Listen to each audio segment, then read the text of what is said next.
So we're going to talk about Main Street innovation hubs in small and rural communities. We're going to talk about innovation. We're going to talk about how it's different in rural.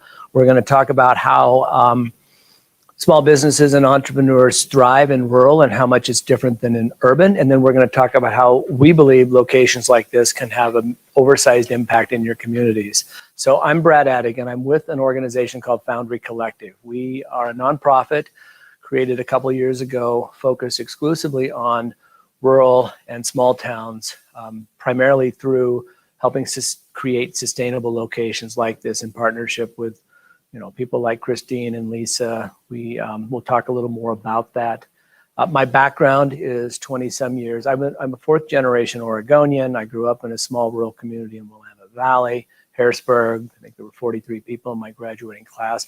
I'm an example of one of those people that moved away, and spent time in San Francisco, Minneapolis, Chicago, and New York City, and came back about 7 years ago. And I'm in the North Albany, Corvallis area. So I spent a lot of my formative years in Eastern Oregon, hunting, fishing, rock hounding, and all of those. I love coming over here. So I'm happy to be over here anytime I get a chance. So we're here because of a generous grant through the Ewing Marion Kauffman Foundation, which is the largest philanthropic organization in the United States that focuses on entrepreneurship.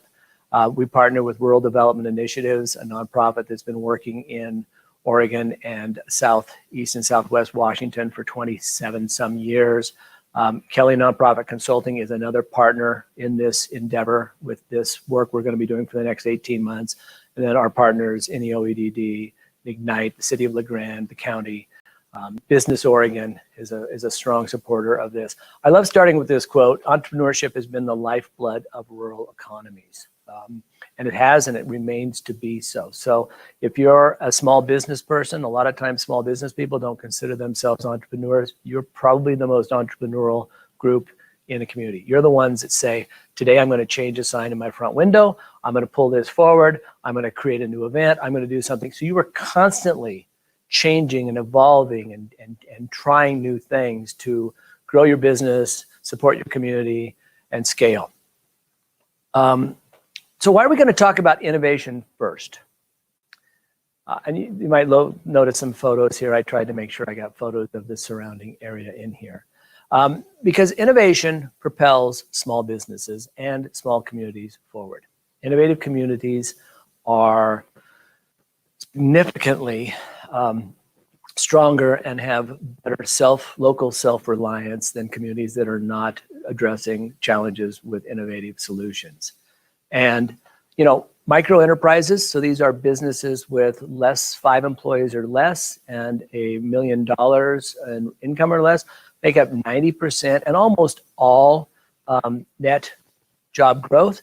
And that percentage of micro enterprises has been higher in rural. Some studies will show 93, 94% of your business, of what's comprised here in a rural community, are micro enterprises. They create almost all net job growth. And what we have found, and studies have pointed to, is that small businesses and entrepreneurs and innovators that get the right amount of technical support and assistance have a 30% better chance of being successful over 5 years. We know that only about 50% of small businesses and startups survive that 5-year level. So your chances and odds are increased by coming to events like this, getting contact with people like Lisa and Christine, taking advantage of the Small Business Development Center, understanding all of the resources that are available to you from state agencies like Business Oregon. So here's a question: is innovation different in small and rural communities? If someone could turn that mic on back there, anybody care? Just press that button and it should go in a minute, turn green. Anybody care to talk a little bit about innovation, why innovation might be different, what you think innovation is, why it's different in rural communities?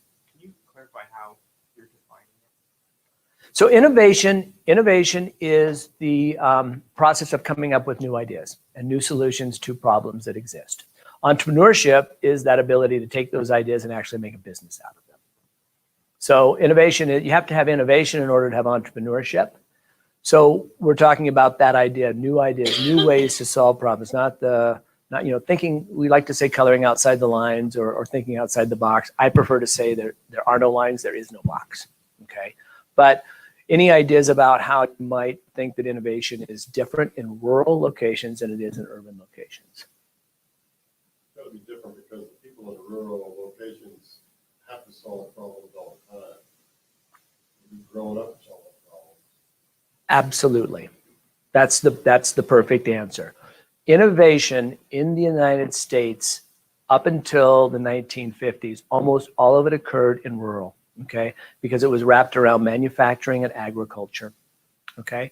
It's only since like the 1960s where we've started talking about larger communities, larger cities, urban innovation hubs. And part of that is how we measure innovation, okay? We measure innovation by number of patents per capita, okay? So we measure innovation differently, and we don't necessarily, in a lot of cases, think how innovative rural has been and how innovative rural is. And in a lot of cases, you have to solve your own problems, okay? So if innovation is different, and we know it is, how does it impact local entrepreneurship? We're going to explore that a little bit. So innovation in small towns is different, okay? First and foremost, a lot of times it starts with a home-based business, okay? Secondly, it usually ends up with some kind of a product or a service or an improvement in some kind of a product or service. These are usually driven by you as entrepreneurs or innovators or small businesses, either identifying a problem or having a problem and finding ways to incrementally improve that so that you can be slightly more competitive or make a slightly higher margin or a slightly higher profit. And you can't find a solution that works for you, so you create your own solution. Also, these are usually, as I said, modest changes. They make your company or your service or what you're doing more viable, but they're incremental. In urban, typically it's a collective effort, okay? Universities, tech centers, large companies coming together to create some major transformational change. It's usually patentable. Patents are expensive, okay? It's a formal system in most cases to create this innovative new thing. And again, patents, okay, it's usually patentable. Corvallis is one of the most innovative cities in the United States because of the number of patents held by the university and by Hewlett Packard. That's an interesting way to measure this. And it takes a lot of resources and a lot of money. So we know we're different. Okay, what can we learn? Well, we can learn from some of the things that have happened in the past. Steve Case, who is the ex-CEO of AOL, did this 38-city road trip about 5 or 6, 7 years ago called Rise of the Rest. And what they were looking to say was, what are the characteristics in communities developing strong, community-focused entrepreneurial impact? Now, they didn't come to communities quite this small, but what they picked up was very important. It takes 7 spokes, okay, of organizations and government and education working together to truly create a culture of innovation and a culture of entrepreneurship. And those are your local government has to be involved. They have to have a seat at the table. Your local media, why is that important? Somebody has to get the word out. Someone has to be promoting and storytelling, okay? It takes some capital. It takes money. It doesn't take as much money as people think, but it does take money. These tentpole and startup companies, and tentpole companies in a lot of cases is a larger company that because of its needs, employees or ex-employees or other companies can provide services to those companies. So it takes, takes somebody there to say we have a demand for this or that. It takes private enterprise, okay? Private enterprise is very important. Businesses have to buy into this.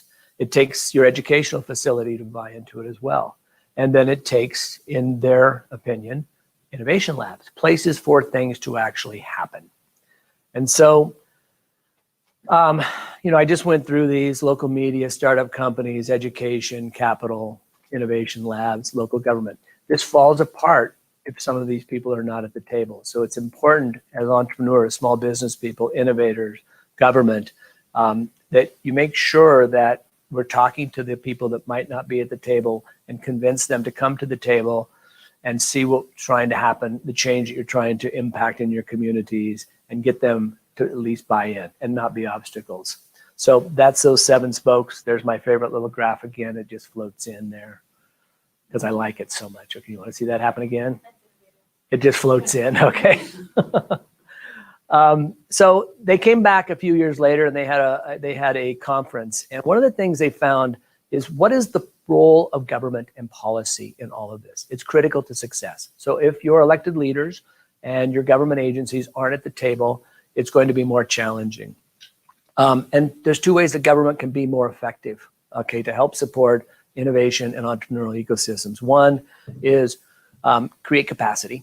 Okay, now in a lot of rural communities, capacity right now is broadband. That's one of the biggest challenges, but it's creating capacity. It's creating whatever it may need so that things can in fact take place. And secondly, pave the way for sustainable streams of income. Now, no one expects government agencies or philanthropic agencies or nonprofits to fund things forever. So we at Foundry Collective talk a lot about how do you make these locations sustainable. But you can't make them sustainable from day one. They take money to get the build out. They take money to buy desks and AV systems. It takes some time and effort to get people coming into these locations. It takes a lot of work to maybe co-locate and find pathways so you have a pro forma to make these sustainable. But policymakers and government agencies can help a lot up front by seeding these locations and these activities that are taking place.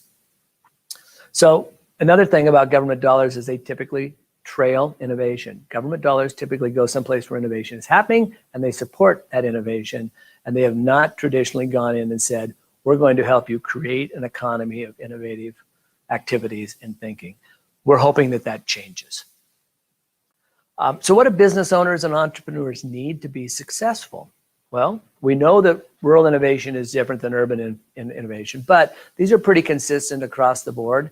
Competence for success. Okay, we had a presentation a couple of nights ago about mentorship, and we talked about how important it is for mentors to be able to deal with this psychosocial side of it, where sometimes you just, you're ready to give up. How many of you have started a business or been somewhere down the path and you're just like, okay, I'm throwing in the towel.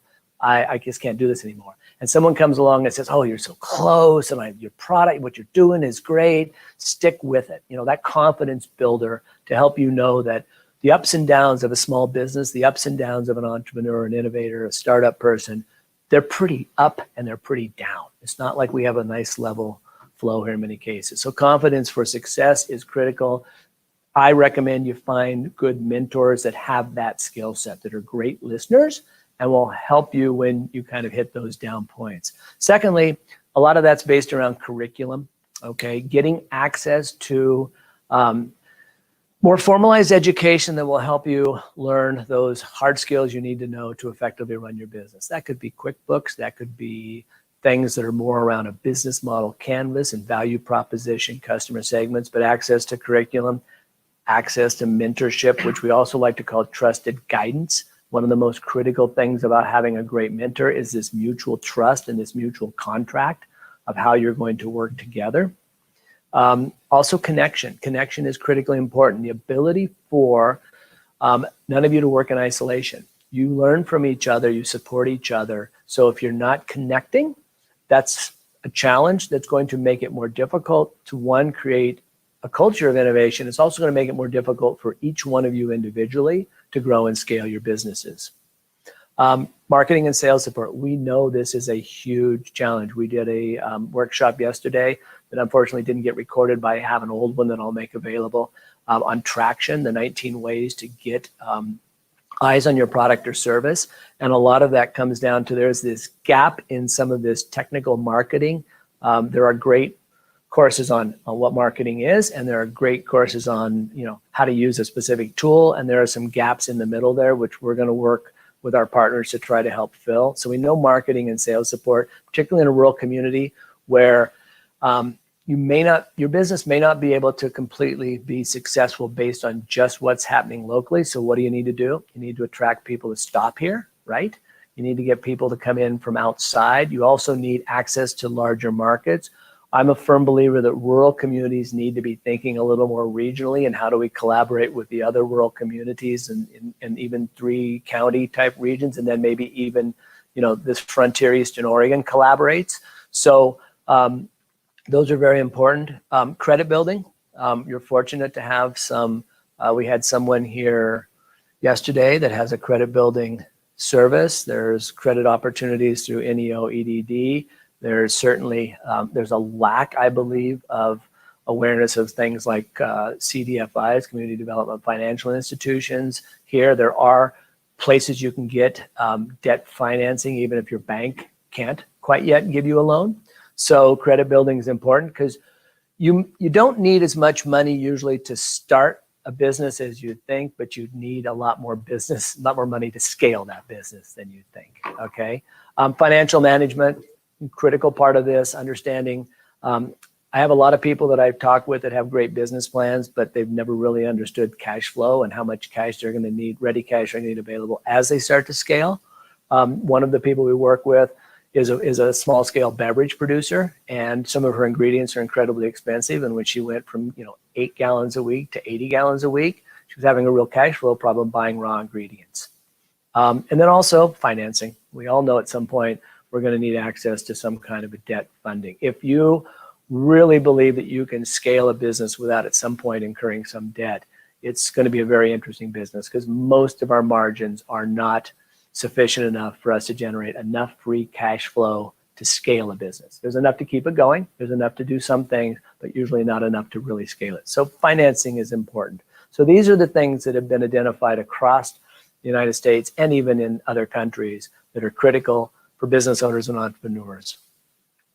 I want to talk a little bit about capacity versus capital. We hear a lot and we have a lot of conversations around the fact that we need to throw more money at the problem. Okay, there's not enough capital available. There are capital gaps, and there also is a lot of friction in the capital system. So it means that somebody may be sitting on $3.5 million, but they either don't know you need it, or you don't know that they have it, or there's some disconnect on trying to get that capital actually catalyzed so that you can access it, okay? I'm also a firm believer that in many cases, the need for more capital is because we don't have the right amount of capacity. So 600,000 businesses start each year, okay?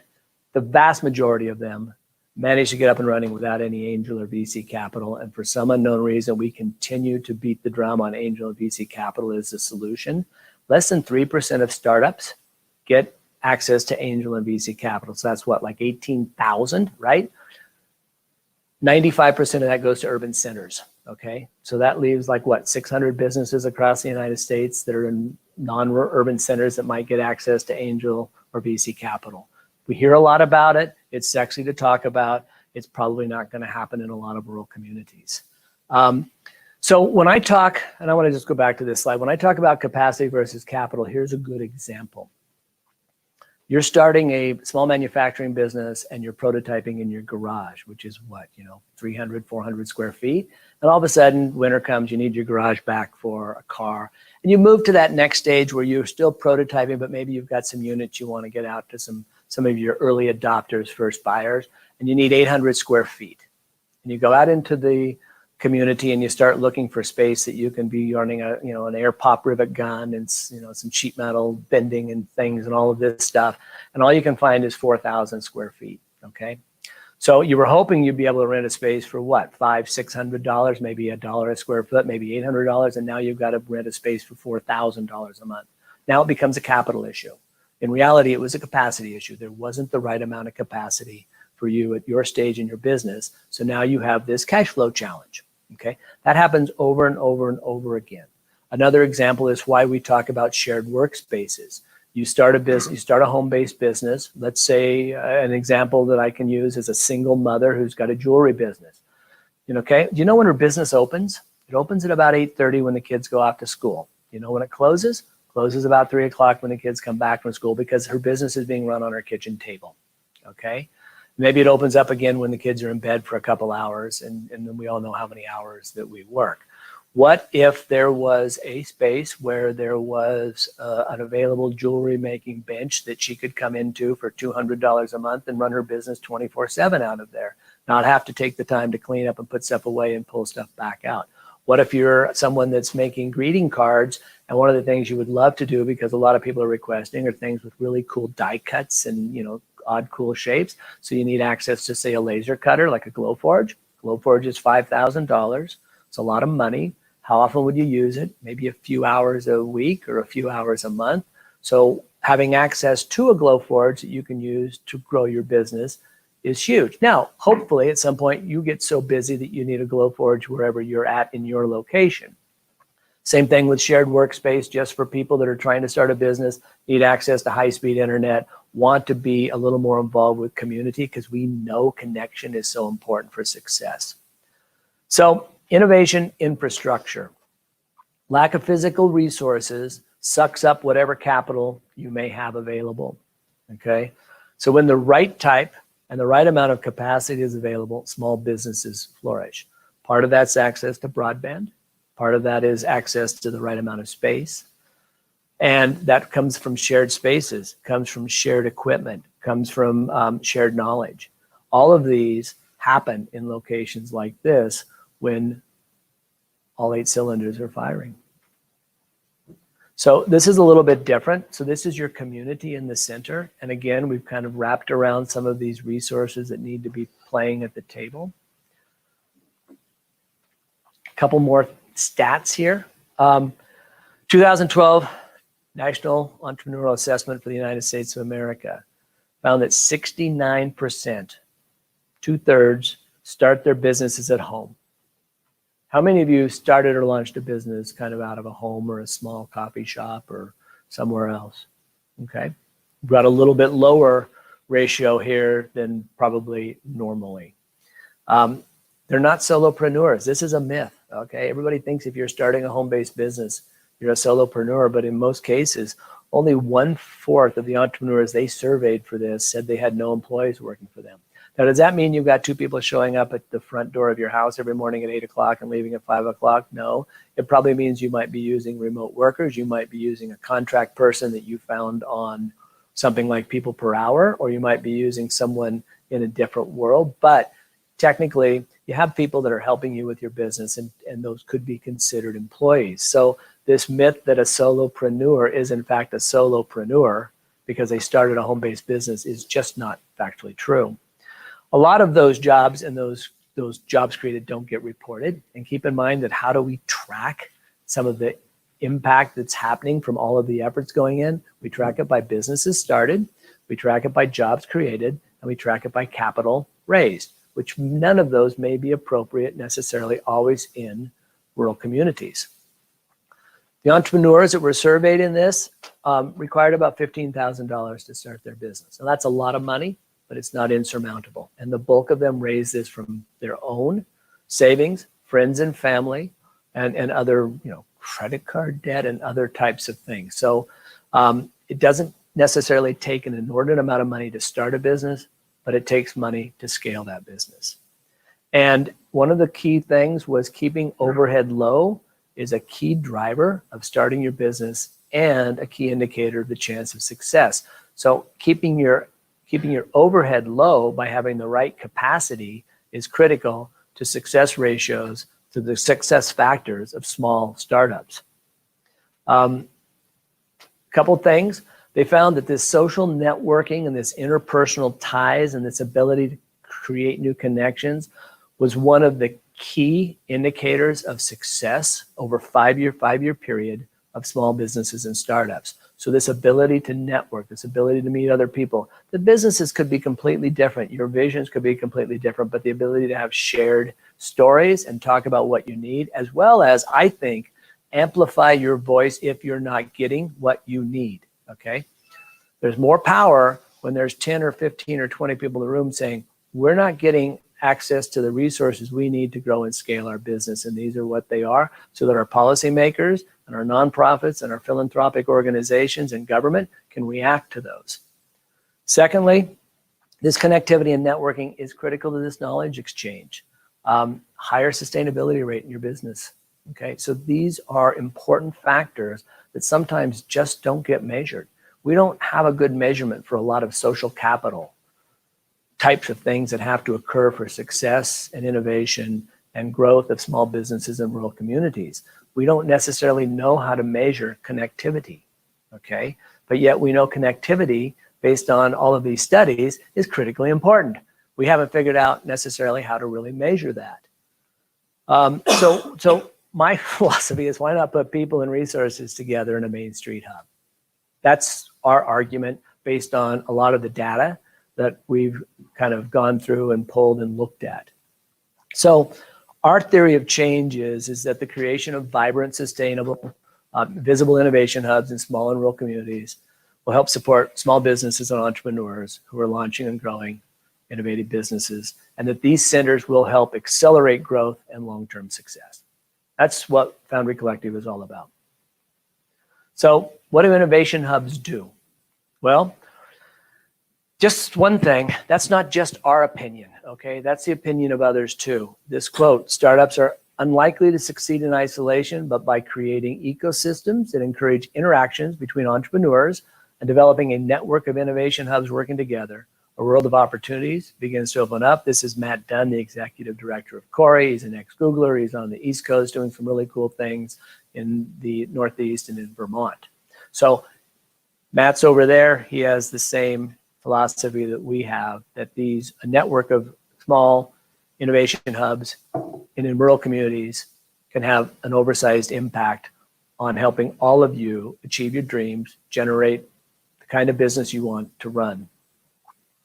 So Rural Oregon Main Street Innovation Hub Network, we've started working on this, okay? We have Corvallis Foundry. Now, granted, Corvallis Foundry is not rural. We're in a larger town and we're somewhat urban-centric with Albany and everything else. But Corvallis acts a lot like rural when you pull the university out of that ecosystem. So it also gives us an opportunity to kind of have a place where we can experiment and test some things. So it is our kind of mothership.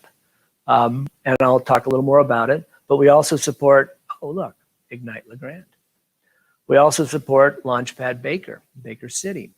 We also support an effort in Estacada that is another just launching innovation hub. We also support Spark Collaborative Studios in Burns, which launched in November. And we had, I think, the grand opening party in early December. And then we're also working with Coos Bay, with partners in Coos Bay, to launch a location in Coos Bay. So they're all a little different also. So Corvallis Foundry is a nonprofit. It stays open because of earned income. It generates enough revenue in the location from people, from membership, for shared desks, permanent desks, remote workers, and some offices to pay its overhead. It's not completely perfect yet because we really aren't quite big enough. It needs to be slightly larger, so the footprint size is holding us back. We're trying to expand. We have this location, which is a kind of a collaboration between NEOEDD and Ignite and some other people, so that's a little different structure. Launchpad Baker is a nonprofit. Estacada is a couple that owns the Mason Building in downtown Estacada. They have a second floor. Mason buildings are great because they got cool architecture, and they usually have smaller spaces and a big space where you can do a lot of events. We've looked at a Mason building in Lebanon and talked about that one.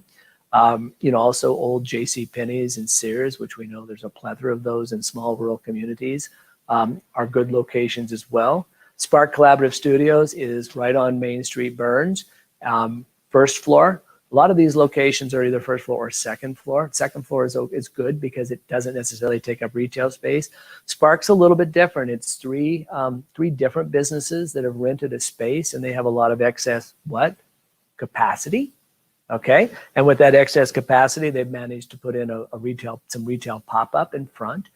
All of these small businesses with the retail pop-ups, none of them can afford a storefront. They don't have enough income and enough capital to have a store, but they now have a space, okay?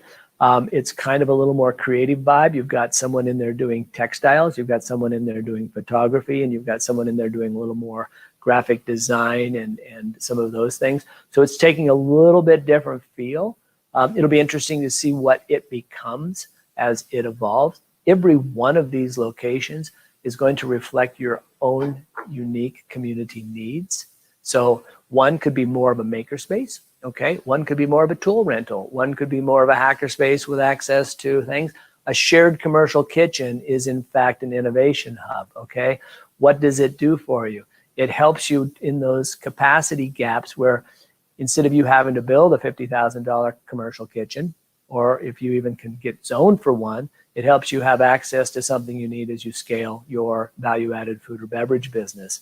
And then Coos Bay is a collaboration between Coos Bay Downtown Association, the South Coast Community, Southern Oregon Community College, the SBDC, Oportatus, which is a real estate development company that did a lot of work, I hope I pronounced that right, did a lot of work in Oregon City, who's bought the Tioga hotel there. They're willing to put the money in to build it out. We're looking for funding, hopefully from Business Oregon. Oh, hi.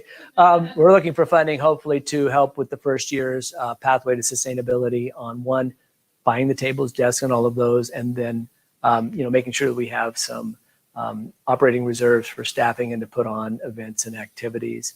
So all kind of exciting, all a little bit different, and all unique to each community. So we have a hub. Okay, we have this network going on. It's a loose collaboration. One of the things you'll notice is all of them are on the same, all their websites look very similar.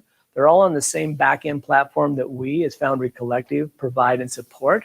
And that back-end platform allows these locations to do member management, allows them to handle the billing, allows them to handle the resource management. So if you have conference rooms and meeting rooms, they're all reservable at Corvallis Foundry. You can reserve it on your computer. You can reserve it on a phone app. You can walk up to the iPads at the doors and reserve your space.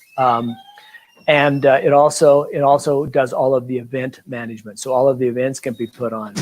One of the other advantages of this is when we post an event like this on LeGrand, we can very easily copy it and move that and post that event on Baker City and Spark Studios and just say, hey, we're live streaming this. So people in other communities. So what are we able to do? Two things. One, we're able to take scarce resources and make it available to more communities. We're also able to demonstrate size. We're able to demonstrate, not that many organizations are interested in one location in one community as much as I believe they'll be interested in a network of locations in a number of communities that are trying different models and finding pathways to success that's unique for each of your communities. And I talk a lot about, local self-reliance.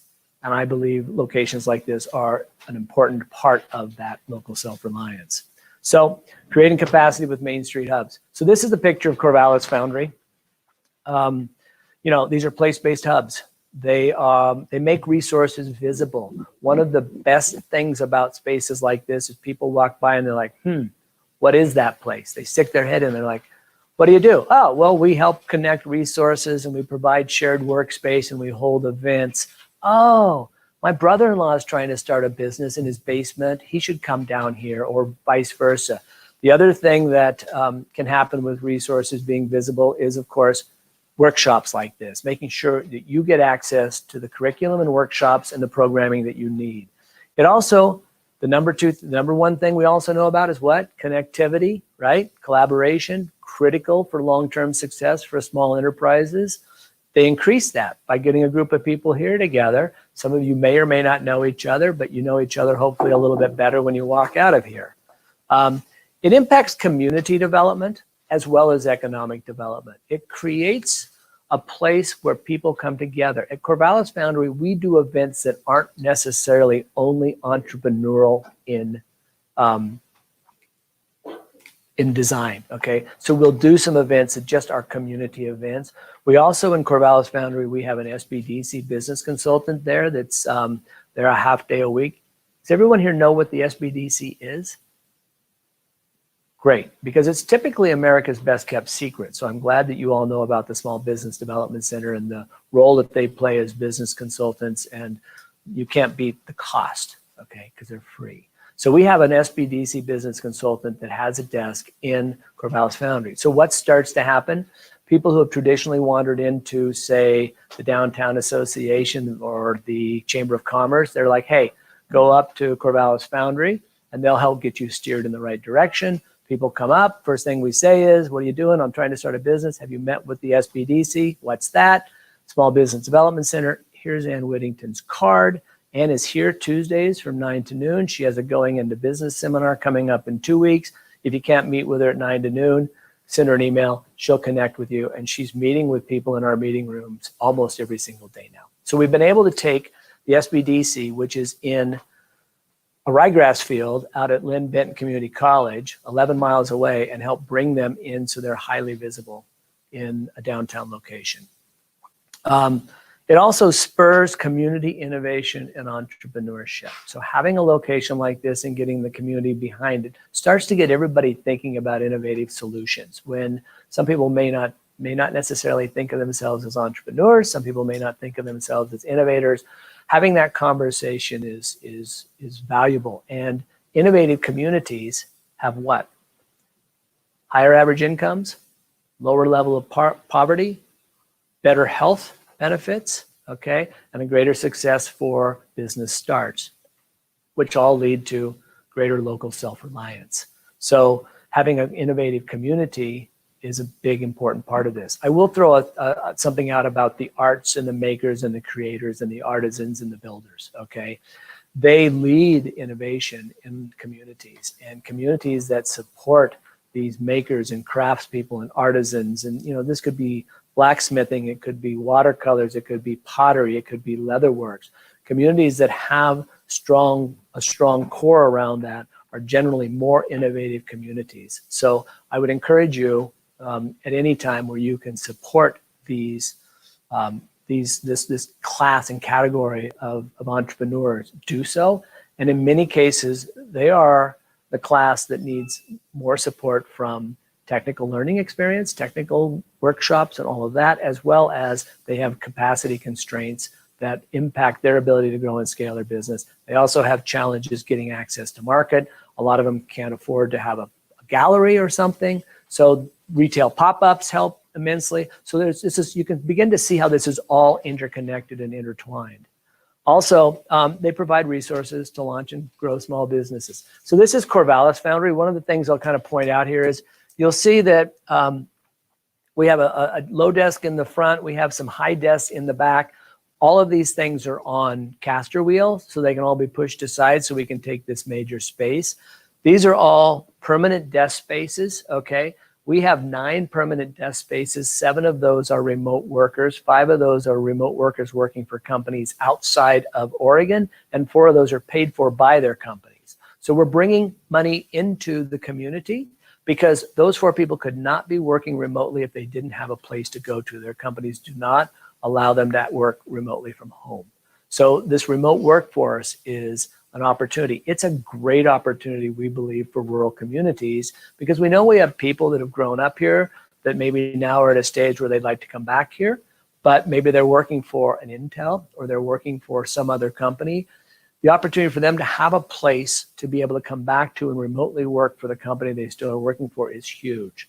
They tend to have higher incomes. Their partners or spouses may come here and start businesses to fill in on services or resources that aren't available. So the remote workforce is an important part, as long as we have broadband, which we have here. It can be a very valuable part of making one of these locations sustainable, which is what we want. We want these places to be here 5 and 10 years from now. So there's another picture of Corvallis Foundry, a little more built out. I think if you look at this last one, we only had 1 table. We have 2 tables now. To the next one over is Gaucho Collective. They're kind of a loose collaborative party with us, a little bit different look. So Jason down there, we chat back and forth, but we haven't really kind of formalized. This is Launchpad Baker. So they have some more offices down there. And then there's an event. This was a women's entrepreneur event. WITSE, I think we called it, Women in Science, Tech, and Engineering event, which we held. And you can see how we've moved everything out of the way so we have event space. This is Indie Commons, so we work real closely with Kate and talking with that. Kate opened Indie Commons, runs her business out of there, had an incredible passion for creating some innovation. Independence, is certainly urban adjacent, but it's a rural community that has put its stake in the ground to be known for ag tech and is doing so. And I think Indie Commons has been open about 2 years, and it's really been an integral part of helping spur innovation and entrepreneurship there. They hold a lot of events there. Spark Collaborative Studios, you can see that They've got cases in the front where they're highlighting retail. I believe in December they sold about $800 worth of retail product out of the very front of that location. Potentially Coos Bay. Okay, I could see an office right there for like somebody like me with that nice view. And then the conference room at Launchpad Baker, which is full quite frequently. I look at the scheduling there. So it's a resource that's made available. Our conference room, Launchpad Baker's conference room, some of these other ones are made available. A lot of nonprofits meet there. A lot of community organizations meet there. Again, what does that do? It increases connectivity, okay? So it gets groups in the same location that may not normally even cross paths, and now they're all coming into the same location. So how do we make this a reality? Well, we get a group of stakeholders. You're all part of that. Congratulations. Thanks for signing up. That's government, that's nonprofits, that's education, that's for-profits. We get community engaged and involved in this. None of this happens if the community is not saying, we want this, okay? You have to have loud voices and say, we believe in this, we want this, okay? We need to get both the citizens and the businesses that can support this, because it benefits larger businesses to support innovation and entrepreneurship in their community, because it creates both community development, economic development, local self-reliance, okay? Next steps, one, secure location. This location is challenging. This is not, we were talking about this before this meeting. It's not really big enough to do what needs to be done here, okay?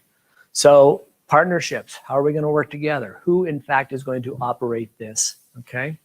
We put together a pro forma. We put together a business plan that says this is what it's going to take. This is what the first year ramp up is going to look like. This is where our run rate is. And we believe we'll be at profit, but we believe we'll be sustainable in 18 months or 24 months. We talk about stakeholder expansion. What do I mean by that? I mean, we start with a core group and then eventually we reach out to, county, state, other businesses. Maybe we've talked to some businesses that support locations like this, but aren't even doing business here.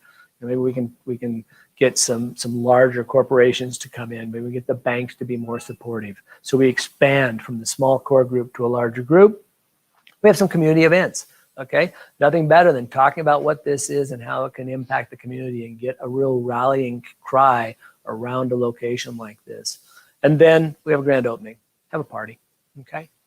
Who doesn't like parties? Perfect. So Foundry Collective, we pulled this from Kauffman. Everybody has a fundamental right to turn an idea into an economic reality, regardless of who you are or where you're from, with zero barriers. We believe innovation hubs, vibrant, Main Street, visible, sustainable innovation hubs will have an oversized impact on the innovative culture within your community.